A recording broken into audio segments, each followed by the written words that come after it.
বিসমিল্লাহির রহমানির রহিম।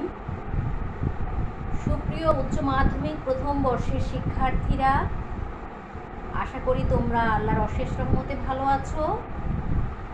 আজকে আমি তোমাদের ষষ্ঠ সপ্তাহের ইসলামের ইতিহাস ও সংস্কৃতি বিষয়ের অ্যাসাইনমেন্ট নাম্বার 1 এই ক্লাসটি নেবার জন্য সংযুক্ত আছি। ফাহমিদা হোসাইন, প্রভাষক, ইসলামের ইতিহাস ও সংস্কৃতি বিভাগ।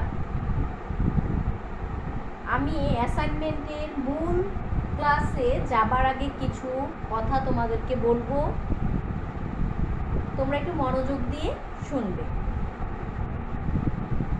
ইতিমধ্যে তোমরা 5টি সপ্তাহের অ্যাসাইনমেন্ট কমপ্লিট করেছো বিভিন্ন বিষয়ে। ইসলামের ইতিহাস ও সংস্কৃতি বিষয়ের এই অ্যাসাইনমেন্টটাই হচ্ছে প্রথম অ্যাসাইনমেন্ট। তাহলে তোমরা কিভাবে অ্যাসাইনমেন্টটা লিখতে হবে সে সম্পর্কেও তোমাদের যেমন ধারণা হয়েছে, তেমনই উপরে যে কাভার পৃষ্ঠা দিতে হবে সেই কাভার পৃষ্ঠায় কী কী লিখতে হবে সে সম্পর্কেও ধারণা হয়েছে। আমি সেই কথাগুলো আর রিপিট করব না। আমি আমার বিষয়ের ক্ষেত্রে যেটা বলবো যে তোমরা শিরোনাম লিখতে অনেকেই ভুল করো। যেমন এই অ্যাসাইনমেন্টটা ইসলামের ইতিহাস সংস্কৃতি বিষয়ের অ্যাসাইনমেন্টটা দেওয়া হয়েছে প্রথম অধ্যায় প্রাক ইসলামী আরব থেকে, ঠিক আছে? তাহলে প্রথম অধ্যায় প্রাক ইসলামী আরব সেটা থেকে দেওয়া হয়েছে, কিন্তু এই অ্যাসাইনমেন্টের একটা শিরোনাম আছে। প্রাক ইসলামী আরবে তো অনেক টপিকস আছে, সব টপিক্সের উপরে তো এটা পড়তে বলে তোমাকে একটা নির্দিষ্ট একটা টপিকস তোমাকে নির্ধারণ করে দেওয়া হচ্ছে, যেটা শিরোনাম, যেটার নাম হচ্ছে শিরোনাম। এখানে শিরোনামটা তোমরা যেটা লিখবে প্রাক ইসলামী আরব লিখলে কিন্তু হবে না। শিরোনামটা তোমাকে লিখতে হবে প্রাচীন মিশরীয়, সুমেরীয়, হিব্রু, গ্রিক ও রোমীয় সভ্যতা সময়ের উল্লেখযোগ্য অবদান পর্যালোচনা করে একটি প্রতিবেদন উপস্থাপন। ঠিক আছে, আমি আবার বলছি, প্রাচীন মিশরীয়, সুমেরীয়, হিব্রু, গ্রিক ও রোমীয় সভ্যতা সময়ের উল্লেখযোগ্য অবদান পর্যালোচনা করে একটি প্রতিবেদন উপস্থাপন।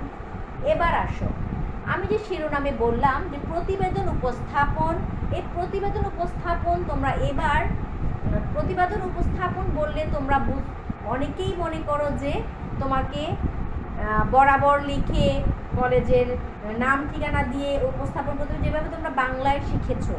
তোমরা বাংলায় এভাবে প্রতিবেদন উপস্থাপন করো। এভাবে যদি তোমরা উপস্থাপন করতে চাও, করে তারপরে সভ্যতাগুলি আলোচনা করো, এটা কারেক্ট। এবং তুমি যদি শিরোনামটা লিখে তারপরের পৃষ্ঠা থেকে সুন্দর করে শুধু সভ্যতা, এর প্রথম যে কথাটা আমি এখানে লিখেছি প্রাচীন সভ্যতা সমূহের ব্র্যাকেটে দিয়েছি মিশর, সুমেরীয়, Hebrew, Greek, Hebrew, Roman, bracket close করে লিখেছি সংক্ষিপ্ত পটভূমি, এটা লিখেও শুরু করতে পারো। ঠিক আছে, তাহলে আমাদের এটা হচ্ছে মূল প্রথম আমাদের যে টপিকসটা লিখতে হবে শিরোনামের পরের পেজে যে আমরা মূল টপিকসটা লিখবো, সেই টপিকটা হচ্ছে এটা। সেটা তোমরা 1, 2, 3, 4 দিয়েও করতে পারো, আর শুধু টপিকসের এই টপিকসটার নাম লিখেও টপিকসটা লিখে তারপর তোমরা প্যারা করেও করতে পারো। এখানে নাম্বার 1, 2, 3, 4 আমাদের এবারের অ্যাসাইনমেন্টে 4টা কোশ্চেন দেওয়া আছে। আমি আজকে 2টা কোশ্চেন নিয়ে আলোচনা করব, পরবর্তীতে আবার 2টা কোশ্চেন নিয়ে আলোচনা করা হবে। তাহলে এই যে কোশ্চেনগুলি আলোচনা করব সেখানে তোমরা নাম্বার দেওয়াটা অত নেসেসারি কিছু না, দিলে ভালো আর না দিলেও কোনো সমস্যা নেই। তোমরা টপিকসটা উপরে লিখে সুন্দর করে তোমরা শুরু করবে। এক্ষেত্রে আরেকটি কথা আমি তোমাদেরকে বলতে চাই, লেখা সুন্দর অসুন্দর কথা না, লেখা হতে হবে পরিচ্ছন্ন। অবশ্যই পরিচ্ছন্নভাবে লিখবে, কারণ অনেকের হ্যান্ডরাইটিং একটুখানি অনেক ভালো, অনেকের হ্যান্ডরাইটিং তার চেয়ে একটু কম ভালো, এরকম হতেই পারে, কিন্তু লেখা হতে হবে পরিচ্ছন্ন এবং টপিকসের থিম অনুযায়ী যেটা চাওয়া হয়েছে সেটার মূল জিনিসটা এখানে দিতে হবে। ঠিক আছে, আমি আর কথা না বাড়ি আমাদের ক্লাসে চলে আসি। আমাদের প্রথম টপিকসটা হচ্ছে আমাদের এই শিরোনামে প্রাচীন মিশরীয়, সুমেরীয়, হিব্রু ও গ্রিক ও রোমীয় সভ্যতা সময়ের উল্লেখযোগ্য অবদান পর্যালোচনা করে একটি প্রতিবেদনের প্রথম থিমটা হচ্ছে প্রাচীন সভ্যতা সমূহের সংক্ষিপ্ত পটভূমি। এখানে তাহলে আমাদের যে প্রাচীন সভ্যতা 5টি সভ্যতার কথা বলে দেওয়া হয়েছে, এই সভ্যতাগুলির পটভূমিগুলোকে আমরা আলোচনা করব। পটভূমি মানে এই সভ্যতাগুলো কিভাবে হয়েছে বা সভ্যতা হওয়ার আগে বা সেই সময়টা কি ঘটনাগুলো বা কি সময়টা পার হয়েছে, সময়কালটা কি ছিল সেটা নিয়ে একটু কথা বলা। এভাবে তোমরা প্রথমে এটা লিখে তারপর তোমরা মিশরীয় সভ্যতায় চলে আসবে। মিশরীয় সভ্যতার পটভূমিকে তুমি এভাবে লিখতে পারো, ইতিহাসের নীলকন্যা বা the daughter of the Nile নামে খ্যাত মিশরীয় সভ্যতা হচ্ছে পৃথিবীর ইতিহাসে প্রাচীন সভ্যতা। প্রায় 4500 থেকে 3000 খ্রিস্টপূর্বাব্দের মধ্যবর্তী সময়ে মিশরের সভ্যতার বিকাশ ঘটে। সে সময় মিশর দক্ষিণাঞ্চল বা নিম্ন মিশর এবং উত্তরাঞ্চল বা দক্ষিণাঞ্চল বা উচ্চ মিশর এবং উত্তরাঞ্চল বা নিম্ন মিশর নামে দুভাগে বিভক্ত ছিল। যতদূর জানা যায় তখন মিশরের 42টি গ্রাম গড়ে উঠেছিল। এই গ্রামগুলো আদিম নবপলীয় সংস্কৃতি হতে বেরিয়ে এসে নগর সভ্যতার পত্তন ঘটায়। প্রায় 400 বছর খ্রিস্টপূর্বাব্দে গ্রিক ঐতিহাসিক হেরোডোটাস লিখেছিলেন যে ব্যক্তি মিশর দেখেছেন তিনি অবশ্যই উপলব্ধি করেছেন যে এটি একটি স্বোপার্জিত দেশ। নীল নদের দান প্রায় 600 মাইল দৈর্ঘ্য এবং 10 মাইল পর্যন্ত বিস্তৃত নীল নদ মিশরীয় সভ্যতা সৃষ্টিতে গুরুত্বপূর্ণ ভূমিকা পালন করেছে। তাহলে আমরা দেখলাম যে নীল নদ মিশরকে কি বলা হয়েছিল, নীলকন্যা বা ডটার অফ নাইল। এই মিশরীয় সভ্যতাটা কোথায় গড়ে উঠেছিল, এই নীল নদের অববাহিকা বা নীল নদের তীরে। ঠিক আছে, তাহলে এই মিশরের দক্ষিণাঞ্চলকে কি বলা হতো, দক্ষিণাঞ্চলটাকে বলা হতো তোমার উচ্চ মিশর এবং উত্তরাঞ্চলকে বলা হতো নিম্ন মিশর। এই দুইভাবে বিভক্ত করা হয়েছিল প্রথমে। তারপরে এখানে 42টি গ্রাম গড়ে উঠেছিল। এই গ্রামগুলো কোত্থেকে হয়েছিল, আদিম নবপলীয় সংস্কৃতি হতে বেরিয়ে এসে তারা এখানে সভ্যতার গোড়াপত্তন করে। তাহলে আমরা মোটামুটি মিশরের সভ্যতার একটু ধারণা নিলাম। এরপরে আমরা চলে যাব হচ্ছে সুমেরীয় সভ্যতায়। সুমেরীয় সভ্যতা হচ্ছে মেসোপটেমীয় সভ্যতার সবচেয়ে আদিম বা প্রাচীন সভ্যতা। মেসোপটেমীয় সভ্যতার মধ্যে কিন্তু আমরা দেখব যে অনেকগুলি সভ্যতা মিলিয়ে এই সভ্যতাটা গড়ে ওঠে। তার মধ্যে সবচেয়ে প্রাচীন বা মেসোপটেমীয় প্রথম সভ্যতাই হচ্ছে এই সুমেরীয় সভ্যতা। ঠিক আছে, আজ থেকে প্রায় 7000 বছর পূর্বে প্রাচীন মিশরীয় সভ্যতার সমকালীন টাইগ্রিস ও ইউফ্রেটিস নদীর মধ্যবর্তী কয়েকটি বিচ্ছিন্ন সভ্যতা গড়ে ওঠে, যার সম্মিলিত নামই হচ্ছে মেসোপটেমীয় সভ্যতা। তাহলে কি বললাম আমি, যে সুমেরীয় সভ্যতা হচ্ছে মেসোপটেমীয় সভ্যতার প্রাচীন সভ্যতা। মেসোপটেমীয় সভ্যতাটা কোথায় গড়ে উঠেছিল বলো, প্রায় 7000 বছর পূর্বে প্রাচীন মিশরীয় সভ্যতার সমকালীন টাইগ্রিস এবং ইউফ্রেটিস, যেটাকে বাংলায় বলে দজলা ফোরহাত নদীর মধ্যবর্তী অঞ্চলে, এটা কিন্তু তীর না, দুইটা নদীর মধ্যবর্তী অঞ্চলে কয়েকটি বিচ্ছিন্ন সভ্যতা গড়ে উঠেছিল। এটার সম্মিলিত রূপ দিয়ে বলা হয় মেসোপটেমীয় সভ্যতা। গ্রিক ঐতিহাসিকরা সর্বপ্রথম এই অঞ্চলের নাম দেন মেসোপটেমিয়া। ঠিক আছে, মেসোপটেমিয়া এর অর্থ হচ্ছে দুই নদীর মধ্যবর্তী ভূমি। মেসোপটেমীয় সভ্যতার অগ্রদূত ছিল এই সুমেরীয় সভ্যতা। তাহলে মেসোপটেমীয় সভ্যতার মধ্যে কয়েকটি সভ্যতা বিচ্ছিন্নভাবে গড়ে ওঠে। সেই সভ্যতাগুলির সর্বপ্রাচীন সভ্যতা বা অগ্রদূত হিসেবে দেখানো হয়েছে এই সুমেরীয় সভ্যতাকে। সুমেরীয়দের আদি নিবাস ছিল মেসোপটেমীয় অঞ্চলে। আদি নিবাস কিন্তু মেসোপটেমীয় অঞ্চলে ছিল না। তারা খ্রিস্টপূর্ব 4000 অব্দের দিকে উত্তর পূর্ব দিকে অবস্থিত এলাকায় পার্বত্য অঞ্চলতে উন্নত জীবন যাপন ও কৃষি ব্যবস্থার সুবিধার জন্য মেসোপটেমিয়ার দক্ষিণ নিম্নাঞ্চলে বসতি গড়ে তোলে। সুমেরীয়দের নামানুসারে অঞ্চলটি পরিচিতি লাভ করে সুমের নামে। তাদের গড়ে তোলা সভ্যতা সুমেরীয় সভ্যতা নামে পরিচিত। একদল ঐতিহাসিক মনে করেন সুমেরীয়রা মধ্য এশিয়ার মালভূমি থেকে সমুদ্রপথে আগমন করেছে। কেউ কেউ বলেন পারস্যের সুসা অঞ্চল থেকে তারা আগমন করেছে। ভারতীয় ঐতিহাসিকদের মতে তারা যাযাবর, কিন্তু পশুর জীবাশ্ম দেখে তারা বলেন তাদের পশুপ্রীতি ছিল। একদল নৃবিজ্ঞানী মনে করেন সুমেরীয়দের চুল ছিল কালো, আর এ থেকে ধারণা করা হয় কালো মাথা থেকে সুমেরীয় নামের উৎপত্তি। ঠিক আছে, তাহলে মূলত সুমেরীয় সভ্যতা হচ্ছে মেসোপটেমিয় সভ্যতার অগ্রদূত। তারপরে আমরা চলে যাব হচ্ছে গ্রিক সভ্যতা। এই গ্রিক সভ্যতা কিন্তু প্রাচীন সভ্যতাগুলোর মধ্যে গ্রিক সভ্যতা হচ্ছে এক বিশেষ স্থান দখল করে আছে। গ্রিক সভ্যতা গড়ে ওঠে নদীর বদলে সাগর তীরে। আমরা দেখলাম যে দুটো সভ্যতাই, একটা হচ্ছে নীল নদীর তীরে, একটা দেখলাম হচ্ছে ইউফ্রেটিস এবং টাইগ্রিসের মধ্যবর্তী অঞ্চলে। কিন্তু এই গ্রিক সভ্যতাটা গড়ে উঠেছে সাগর তীরে। ঠিক আছে, গ্রিক সভ্যতার আধুনিক পাশ্চাত্য সভ্যতার একটা ভিত্তি। গ্রিক নামটি রোমানদের দেয়া নাম। আধুনিককালে দেশটি গ্রিস এবং দেশের আদিবাসী ও তাদের ভাষা গ্রিক নামে পরিচিত। গ্রিসের রাজনৈতিক একক হিসাবে পলিস এর আবির্ভাব এবং গণতান্ত্রিক ধারণার নেতৃত্ব দিয়ে নগর রাষ্ট্র অ্যাথেন্সের সাফল্য গ্রিক সভ্যতাকে আলোচনায় এনেছে। ক্ষুদ্র ক্ষুদ্র অনেক অঞ্চলে বিভক্ত দেশটির অন্যান্য নগর রাষ্ট্রের কোথাও দেখা যায় স্বৈরচারী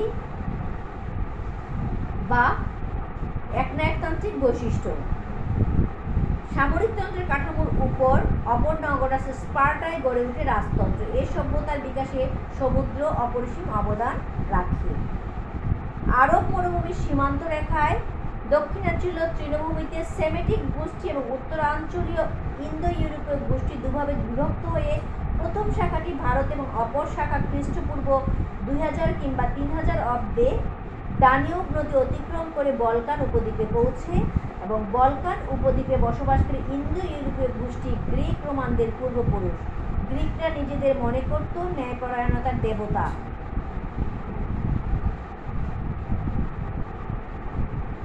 ডিওকেলিয়নের পুত্র হেলেনের বংশধর। হেলেনের বংশধর বলে মনে করে গ্রিকরা নিজেদের হেলেনীয় বলতো।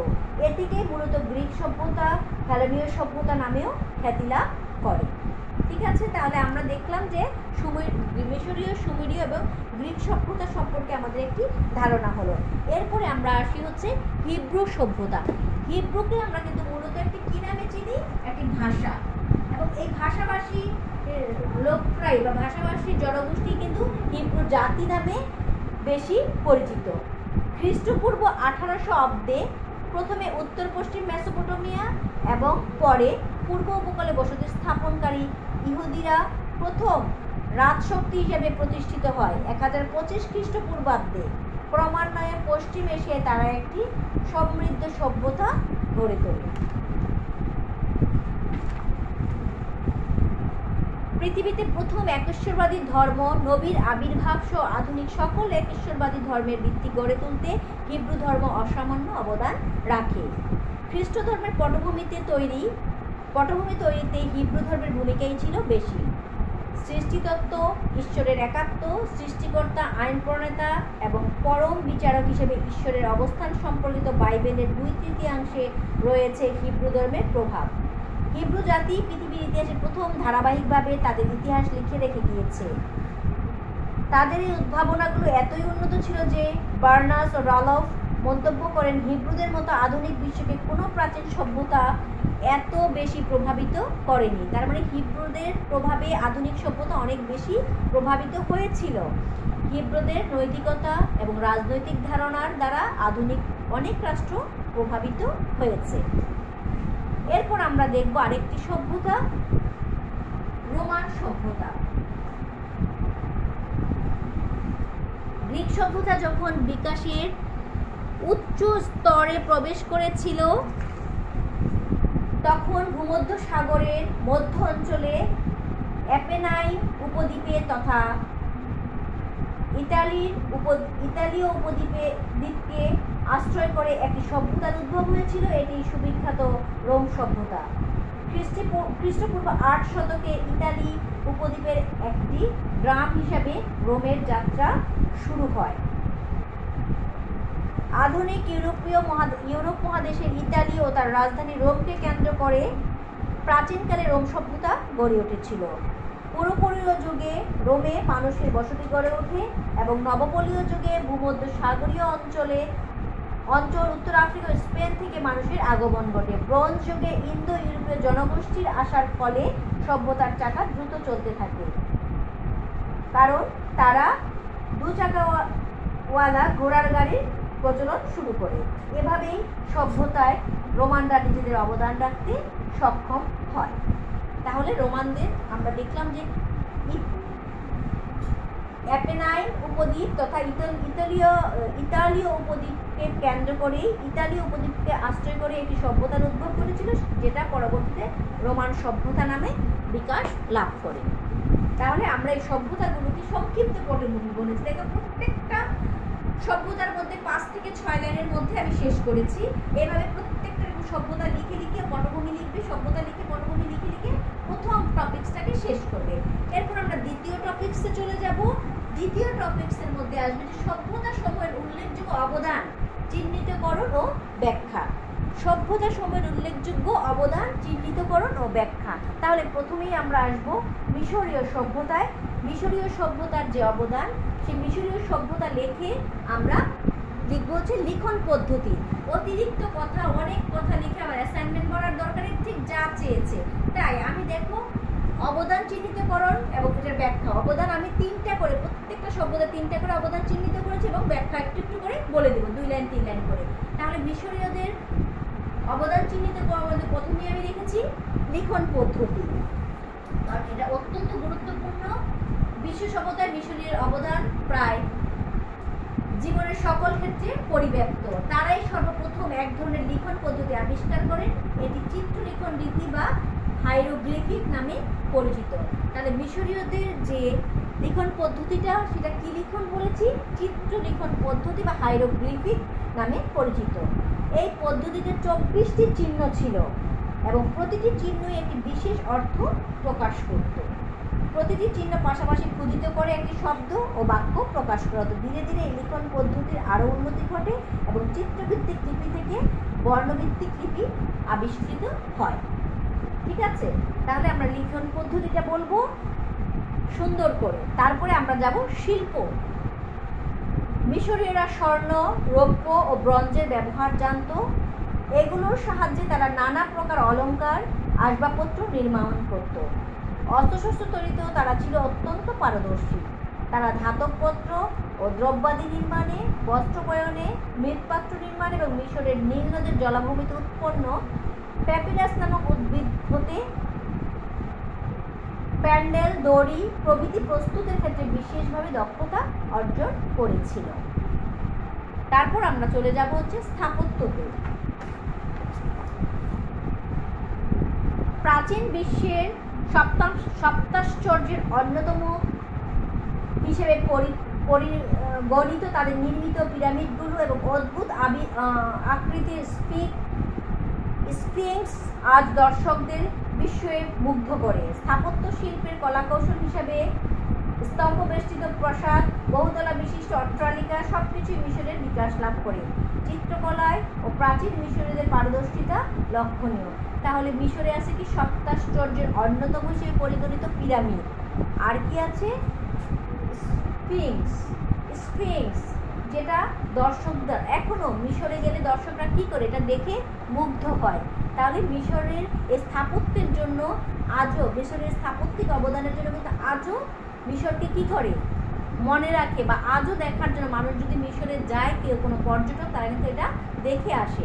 ঠিক আছে, তাহলে আমি যেভাবে বললাম যে মিশরের সভ্যতা লিখে লিখন পদ্ধতির একটু বর্ণনা করবে, শিল্পর বর্ণনা করবে, স্থাপত্যের বর্ণনা করবে। এরপরে আমরা আসি, আমি যা বলছি হুবহু তাই লিখতে হবে তা কথা না, কিন্তু বাবা মাঝখানটা বলে নিই, তোমরা বই থেকে তোমরা নিজেদের মতো করে একটু মিলিয়ে তারপরে তোমরা লিখবে। তাহলে তোমার অ্যাসাইনমেন্টটা নতুনত্ব আসবে, অ্যাসাইনমেন্টটা সুন্দর হবে। ঠিক আছে, তারপরে আমরা চলে যাব হচ্ছে সুমেরীয় পদ্ধতিতে, সুমেরীয় সভ্যতাতে। সুমেরীয় সভ্যতার মধ্যে আমরা ঠিক মিশরীয়দের মতোই প্রথম আসবো লিখন পদ্ধতি। আমি পাশাপাশি রাখার চেষ্টা করি তোমাদের মনে রাখার জন্য। সুমেরীয় লিখন পদ্ধতির উদ্ভব মানব সভ্যতার ক্রমবিকাশের ইতিহাসে একটি অবিস্মরণীয় ঘটনা। তাদের উদ্ভাবিত লিখন পদ্ধতি কুইনিফর্ম। তাহলে মিশরীয়দেরটা কি বলেছি বলো? মিশরীয়দের লিখন পদ্ধতি, আর এটা কিন্তু এক না, দুটাকে মিলাবা না। মিশরীয়দের লিখন পদ্ধতি হচ্ছে চিত্রলিখন রীতি বা হাইরোগ্লিফিক, আর এটা হচ্ছে কুইনিফর্ম। ঠিক আছে, লিখন নামে অভিহিত। নল খাগড়ার তৈরি কলম দ্বারা নরম মাটির ট্যাবলেটে চিত্রাঙ্কন করে তা দ্বারা মনের ভাব ও অনুভূতি প্রকাশের বিশ্বের ইতিহাসে সম্ভব, এটাই প্রথম প্রচেষ্টা। সুমিরীরা এই প্রথম প্রচেষ্টাটা করেছিল যে নল খাগড়ার মাধ্যমে তারা কলম বানিয়ে, নল খাগড়াকে তারা কলম বানিয়ে এবং নরম মাটির একটা ট্যাবলেট বলতে বুঝিয়েছে যে নরম মাটির একটা কি বলবো, যে নরম মাটিতে মানে আমরা যে রুটি করি, আটার রুটি করি, সেটা আগে যে আমরা একটুখানি আটা নিয়ে তারপরে সেটাকে একটু কি বলে ছড়াই নেই, সেই রকম মাটির এই নরম ওইরকম ট্যাবলেট তৈরি করে তার উপরে তারা কি করতো, চিত্রাঙ্কন করে মনের ভাব এবং অনুভূতি প্রকাশ করত। এটা কিন্তু প্রথম বিশ্বে, এই বিশ্বে ইতিহাসে এটাই প্রথম প্রচেষ্টা ছিল যে মনের ভাব প্রকাশ করার। ঠিক আছে, তাহলে এই লিখন পদ্ধতিটা কি নামে পরিচিত লাভ করেছে? কি নাম ছিল এটার বলো? কুইনিফর্ম। ঠিক আছে, মনে থাকবে, এটার নাম হচ্ছে কুইনিফর্ম। আর হাইরোগ্লিফিক হচ্ছে কিসের লিখন রীতি, এটা হচ্ছে মিশরের। আমরা তারপরে চলে যাব হচ্ছে আইনের শাসন, সুমেরীয়দের আইনের শাসন, আমরা এটাতে চলে যাব। দেখো, সুমেরীয় সমাজে একটি সুসংগঠিত আইন কাঠামোর বিকাশ ঘটে। তাদের রাজা ডুঙ্গি সাম্রাজ্য সুষ্ঠুভাবে পরিচালনা করার জন্য তাদের রাজার নাম ছিল হচ্ছে ডুঙ্গি। তোমরা একটু মনোযোগ দিয়ে শুনবে। তাদের রাজার নাম ছিল হচ্ছে ডুঙ্গি। এই ডুঙ্গি সুষ্ঠুভাবে সাম্রাজ্য পরিচালনা করার জন্য স্থানীয় প্রচলিত আইনগুলো সংগ্রহ করে সংকলিত করেন। তাদের আইনের বিধান ছিল চোখের বদলে চোখ, হাতের বদলে হাত। সুমেরীয় সমাজে আইনের চোখে সকলে সমান ছিল। তারপরে আমরা চলে যাব হচ্ছে সাহিত্য। সুমেরীয় সাহিত্য ছিল মূলত পুরনো কাহিনী নির্ভর। এসব কাহিনী সাহিত্যে তাদের প্রাচীন রাজাদের সাথে দেবতার সম্পর্ককে কেন্দ্র করে গড়ে উঠত। এসবের মধ্যে উল্লেখযোগ্য ছিল প্লাবনের মহাকাব্য। ইউরোপের কিংবদন্তি রাজা গিলগামেশকে কেন্দ্র করে প্রাচীন সুমেরে গড়ে উঠেছিল বিখ্যাত গিলগামেশ মহাকাব্য। তাহলে সুমেরীয়দের মধ্যে আমরা বললাম লিখন পদ্ধতি, আইনের শাসন এবং সাহিত্য। সাহিত্যের মধ্যে উল্লেখযোগ্য ছিল কি, ইউরোপের যে রাজা গিলগামেশ, এই গিলগামেশকে কেন্দ্র করে প্রাচীন সুমেরে গড়ে উঠেছিল বিখ্যাত গিলগামেশ মহাকাব্য। তাহলে এই মহাকাব্যটার নাম আমরা আবার একটু লিখে নিই, গিলগামেশ। ঠিক আছে, এই দুইটা নাম হয়তো তোমরা গিলগামেশ। ঠিক আছে, গিলগামেশ মহাকাব্য। ইউরোপের রাজা ছিলেন তিনি, এই রাজার নামানুসারে এই মহাকাব্যটি গিলগামেশ মহাকাব্য কেন্দ্র করে গিলগামেশ মহাকাব্য গড়ে উঠেছিল, মানে তৈরি করা হয়েছিল। ঠিক আছে, তারপরে আমরা চলে যাব হচ্ছে গ্রিক সভ্যতা। এই গ্রিক সভ্যতাতে আমরা কি করব, আগে লিখন পদ্ধতিটাকেই রেখেছি।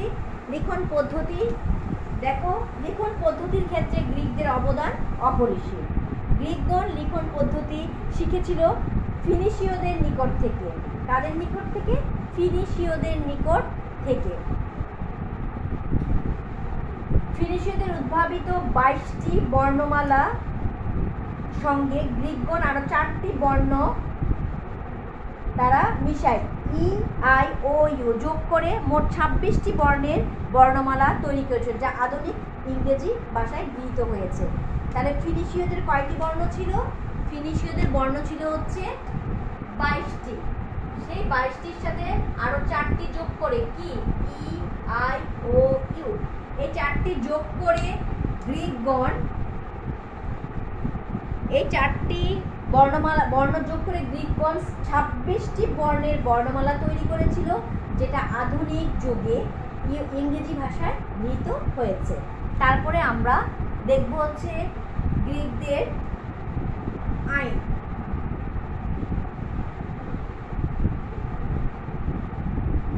গ্রিক সভ্যতায় লিখন পদ্ধতি। তারপর আমরা দেখবো হচ্ছে বিজ্ঞান।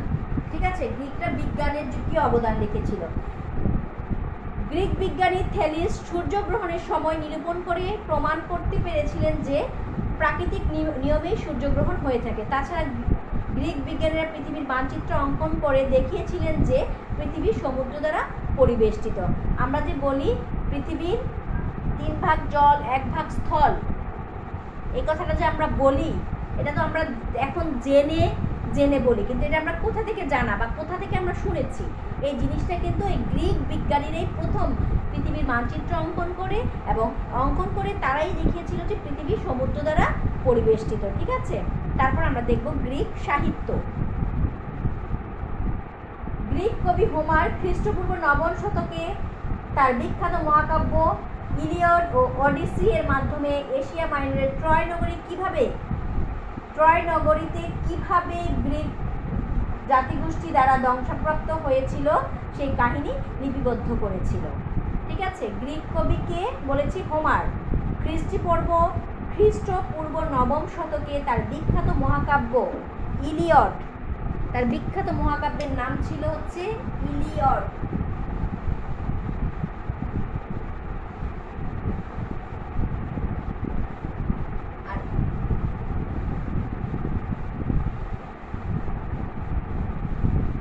ওডেসি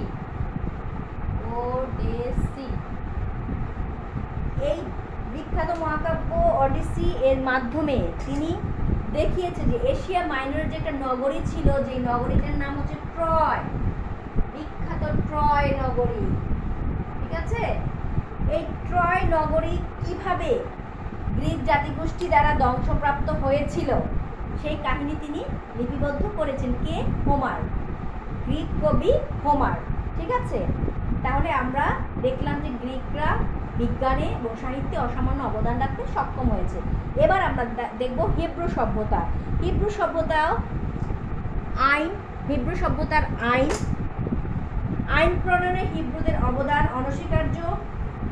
প্রাচীন ক্যানানাইট ও ব্যাবিলনীয় আইন দ্বারা প্রভাবিত হয়ে হিব্রু আইন প্রণীত হয়েছিল। এই আইনে হাম্মুরাবি আইনের বেশ কিছু প্রভাব থাকলেও হাম্মুরাবি আইনের চেয়ে বেশ কিছু ধারা উন্নত ও যুগোপযোগী ছিল। হিব্রু আইনের বিভিন্ন ধারা বাইবেলের ওল্ড টেস্টামেন্টের 5ম পুস্তক দ্বিতীয় বিবরণ বা ডিউটেরোনামেটিকে বর্ণিত আছে। এই জন্য এই আইনটি কিন্তু ডিউটেরোনামেটিক আইন নামেও পরিচিত। আবার আইনটা আমি আরেকবার বলে দিচ্ছি, তোমাদের একটু মনোযোগ দিয়ে শোনো। আইন প্রণয়নে হিব্রুদের অবদান অনস্বীকার্য। প্রাচীন ক্যানানাইট ও ব্যাবিলনীয় আইন দ্বারা প্রভাবিত, দুইটা আইন ক্যানানাইট এবং ব্যাবিলনীয় আইন দ্বারা প্রভাবিত হয়ে হিব্রু আইন প্রণীত হয়েছিল। এ আইনে হাম্মুরাবি আইনের বেশ কিছু প্রভাব থাকলেও হাম্মুরাবি আইনের চেয়ে বেশ কিছু ধারা উন্নত ও যোগোপযোগী ছিল। হিব্রু আইনের বিভিন্ন ধারা বাইবেলের ওল্ড টেস্টামেন্টের 5ম পুস্তক দ্বিতীয় বিবরণ বা ডিউটেরোনামেটিকে বর্ণিত আছে। এই জন্য এই আইনগুলো ডিউটেরোনামেটিক আইন নামেও পরিচিতি লাভ করেছিল। তারপরে আমরা আসি দর্শন। হিব্রু দর্শন মানুষ ও জীবন সম্পর্কে নতুন ধারণা দিয়েছে। হিব্রু দর্শনের মৌলিক শিক্ষা ছিল, যদি আত্মসংযমী, পরিশ্রমী, বিজ্ঞ ও সৎ হও তবে অবশ্যই তুমি জীবনে প্রাচুর্য, দীর্ঘ জীবন ও সুনাম লাভ করবে। এটা হিব্রু সভ্যতার অন্যতম দর্শন। চিকিৎসা বিজ্ঞান। বিজ্ঞানে তাদের অসামান্য অবদান না থাকলেও চিকিৎসা বিজ্ঞানে তাদের অবদান রয়েছে। মহামারী ও চর্মরোগের ক্ষেত্রে হিব্রুরা পারদর্শী ছিল। লেভিটিকাস এর পুস্তকে দূষিত খাদ্য, অপবিত্র দ্রব্য এবং সংক্রামক রোগ সম্পর্কে বহু তথ্য আছে। কোন? লেভিটিকাস, বইটার নাম কি বলেছি? লেভিটিকাস। এই বিজ্ঞানের এখানে চিকিৎসা বিজ্ঞানের লেভিটিকাস।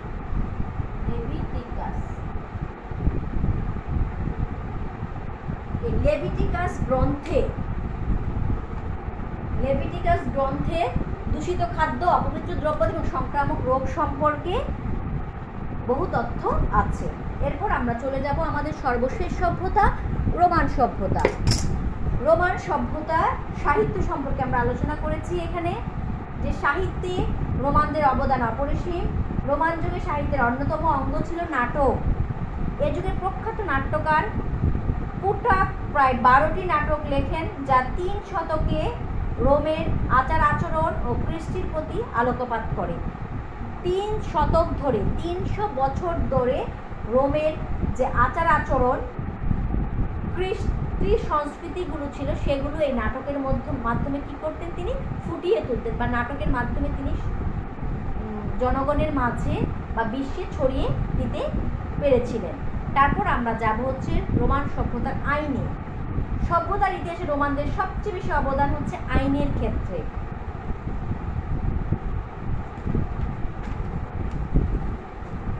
খ্রিস্টপূর্ব 5ম শতকের মধ্যভাগে রোমানরা তাদের প্রচলিত দেওয়ানি এবং ফৌজদারি আইনগুলো একত্রে সংকলিত করে এগুলো 12টি কাঠের ফলকে খোদিত করে প্রকাশ্যে ঝুলিয়ে দেওয়া হতো। এগুলোকে বলা হতো দ্বাদশ সরণি। পরবর্তীতে 12টি ব্রোঞ্জ পাতে এই আইন লিপিবদ্ধ করা হয়। হেভিয়াস কার্পাস নামে এই আইন পরিচিত ছিল। তারপর আসি তাদের স্থাপত্য শিল্পে। রোমে আবিষ্কৃত যে কংক্রিট, বর্তমানে আমরা যখন বাড়ি বানাই অবশ্যই কিন্তু কংক্রিট লাগে, সিমেন্ট কংক্রিট এগুলি মিশিয়ে আমরা ইটের উপর দিয়ে দিয়ে কী করি, স্তম্ভ তৈরি করি, দেয়াল তৈরি করি। রোমে আবিষ্কৃত হয়েছে এই কংক্রিট। এই কংক্রিট স্থাপত্য শিল্পে তাদের নতুন অবদান। কংক্রিট শক্তভাবে পাথরের জোড়া লাগতো, যার ফলে শক্তভাবে গম্বুজ ও খিলান নির্মাণ সম্ভব হয়েছিল। ধর্মমন্দির নির্মাণেও রোমীয়দের স্থাপত্যের অনন্য নিদর্শন পরিদৃষ্ট হয়। তাহলে আমরা দেখলাম যে খুব দ্রুত আমি তোমাদের এই কথাগুলো বললাম, কিন্তু তারপরে আমি আবার তোমাদেরকে একটু ধারণা দিচ্ছি এজন্য যে তোমরা এই জিনিসটা খুব ভালো করে পারবে। আমি জানি পটভূমিটা তোমরা সভ্যতার উল্লেখযোগ্য অবদান যখন লিখতে আসবে অবশ্যই সভ্যতার নাম লিখে তারপরে নিচে তোমরা অবদান নেবে। সেই অবদান হতে পারে আমি যেগুলো দিয়েছি সেগুলো, এবং হতে পারে তোমাদের বিভিন্ন বই আছে নিজেদের কাছে, সেই বই থেকে। কিন্তু অবশ্যই আমি চাইবো এরকম পয়েন্টস করে তোমরা, যেমন আমি লিখন পদ্ধতি, শিল্প, স্থাপত্য, মিশরীয় সভ্যতাতে 3টা দিয়েছি, এইরকম পয়েন্টস করে লিখবে এবং সুন্দর করে এগুলোকে তোমরা ব্যাখ্যা করবে। যেহেতু আমার এখানে আছে কি ব্যাখ্যা করো, তুমি চিহ্নিত করলে এবং তারপরে তুমি 2 লাইন দিয়ে দিয়ে তুমি ব্যাখ্যা করলে। তুমি যদি এইরকম করে না লিখো তাহলে তো আমরা তোমাকে নাম্বার দিতে পারবো না। তুমি যদি পুরো কোশ্চেনটা শেষ না করো তাহলে তুমি 4 নম্বরে 4 পাবা না। তোমাকে তো আমার তো জিনিসটাকে ভাগ করতে হবে। তোমার চিহ্নিতকরণ এবং ব্যাখ্যা, চিহ্নিতকরণ এবং ব্যাখ্যা, এইভাবে করে করে আমার জিনিসটাকে নাম্বারগুলোকে আমার নিতে হবে। তুমি 4টা মানে সভ্যতাগুলোকে তুমি যেভাবে লিখবে ওই সভ্যতাগুলোকে লিখে মানে বিভিন্নভাবে তুমি যখন ব্যাখ্যা করবে সুন্দর করে খুব অল্প কথায়, তখন আমি দেখবো যে জিনিসটা তুমি কি লিখতে চেয়েছো বা কী বোঝাতে চেয়েছো, তারপরেই তোমার নাম্বারটা আসবে। তোমরা খুব ভালো করে জানো তোমাদের এই অ্যাসাইনমেন্ট খাতা এবং নাম্বার দুটাই কোথায় যাবে, বোর্ডে যাবে। ঠিক আছে, ওইভাবেই মানে খুব সুন্দর করে অ্যাসাইনমেন্টটা সাজাবে। আমি আশা করব যে তোমরা মোটামুটিভাবে বুঝতে পেরেছো। যদি বুঝতে নাই পারো তাহলে কিন্তু আমাকে অবশ্যই তোমাদের কাছে সবার কাছে প্রসপেক্টাস আছে, সেই প্রসপেক্টাসের মধ্যে আমার নাম আছে, আমার নাম ফাহমিদা হোসাইন, ইসলামের ইতিহাস সংস্কৃতি বিভাগ। তোমরা ফোন করবে এবং ফোন করে জানবে, বুঝে নিবে, আমি আবার বুঝিয়ে দেবো, কোনো সমস্যা নেই। কিন্তু উল্টাপাল্টা করে কেউ অ্যাসাইনমেন্ট লিখবে না, আর অনেক বেশি লেখাও আমি আমার অ্যাসাইনমেন্টে চাই না। আমি চাই অ্যাসাইনমেন্ট থাকবে সুন্দর, পরিচ্ছন্ন এবং যা টপিক্সে বলা হয়েছে শুধু সেই টপিক্সের ভাষা। ঠিক আছে, ওই টপিক্স কী বুঝেছো সেটার উপস্থাপন, এটা নিজের ভাষায় তুমি বই থেকে মিসের লেকচার শুনে তুমি বুঝবে, বুঝে তারপরে তোমরা নিজের ভাষায় লিখবে। তোমরা কখনো ইউটিউব সার্চ দিয়ে কিন্তু লিখতে যেও না। ইউটিউব সার্চ দিয়ে লিখলে যখন এক হয়ে যাবে তখন কিন্তু তোমার এই খাতাটা বাতিল হয়ে যাবে। ঠিক আছে, তোমরা ইউটিউব সার্চ না দিয়ে নিজের ভাষায় আমার লেকচারটা শুনবে, শুনে তোমরা অ্যাসাইনমেন্টটাকে কমপ্লিট করবে। আমার ধারণা তোমরা অনেক সুন্দর একটা অ্যাসাইনমেন্ট তৈরি করতে সক্ষম হবে। ঠিক আছে, তাহলে আর যেখানে তোমাদের বুঝবে না, আমি আবারও বললাম যে তোমরা প্রাচীন সভ্যতা 5টা সভ্যতা তোমাকে দেওয়া হয়েছে, এটার পটভূমিগুলো সুন্দর করে জাস্ট তাদের তাদের কোথায় তাদের উৎপত্তি হয়েছে, তার উৎপত্তিটা কিভাবে হয়েছে বা তাদের সম্পর্কে কি, তারা কোত্থেকে এসেছে, এই ধারণাটা কয়েক লাইন 5 থেকে 6 লাইন করে করে লিখে দিলেই হবে। আর সভ্যতার সময়ের উল্লেখযোগ্য অবদান চিহ্নিতকরণ ও ব্যাখ্যা, এর মধ্যে অবশ্যই প্রথমে সভ্যতার নাম লিখবে, লিখে তারপরে তোমরা চিহ্নিত করবে অবদান, 3টা করে করে চিহ্নিত করবে, তারপর সেই 3টাকে তোমরা ব্যাখ্যা করবে। 3টা 4টা 2টার কমে কেউই লিখবে না, চিহ্নিত করে তারপরে তোমরা ব্যাখ্যা করে দিবে, ঠিক আছে? তাহলে ইনশাল্লাহ ফুল মার্কস একটা পেয়ে যাবে আমি আশা করছি, ঠিক আছে? তাহলে ভালো থাকবে, সুন্দর মতো অ্যাসাইনমেন্ট তৈরি করবে এবং না বুঝলে অবশ্যই যোগাযোগ করবে। ওকে, থ্যাংক ইউ অল।